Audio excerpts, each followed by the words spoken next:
Computer-generated chess problem 02418 by Chesthetica.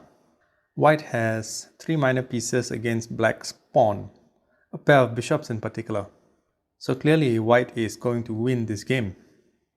For example, white could try bishop to g5, f4, bishop to d5, best to keep the pawn around for a while to avoid a stalemate, f3, maybe bishop h4, king g2, knight f2, king f1, bishop captures pawn, king g1, knight g4, king f1, king to e3, closing in, king g1, bishop f2 check, king f1, knight h2 mate.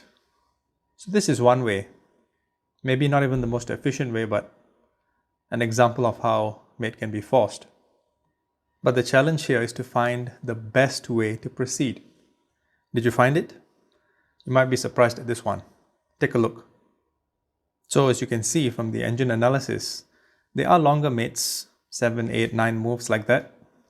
But there's a curious mate in 4, in about half the number of moves. And it's bishop to d5. So what does this do? This guards the g2 escape square, leaving black with no choice but to advance the f-pawn. And here is the remarkable move. Already the bishop on e3 is being threatened by that pawn. And while capturing the pawn does work, it is actually not the best way to proceed here. This is yet another example of why chess is so amazing. Knight to g3. You see, material doesn't really matter if you know what you're doing. Now the pawn can't capture the bishop because the king is in check. The pawn must capture the knight.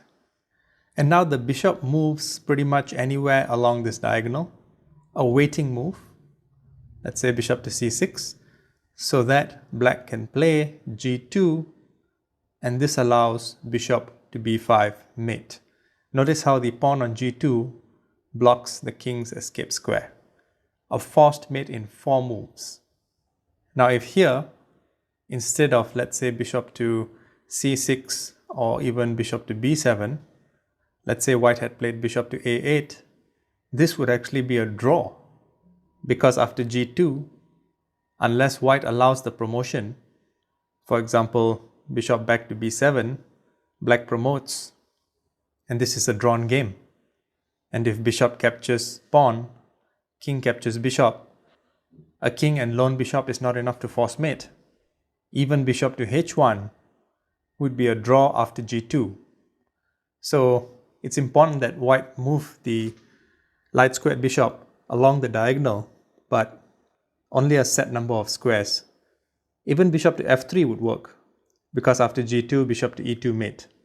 So looking back at the original position, do you think you would have seen this key move, bishop to d5, and more importantly after f4, this remarkable knight to g3 check, sacrifice? Do you think you would have seen it?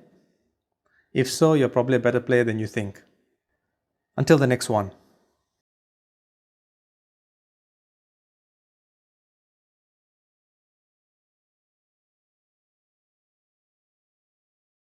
Chesthetica's Book of Chess Constructs, Volumes 1 through 5. Available on Amazon.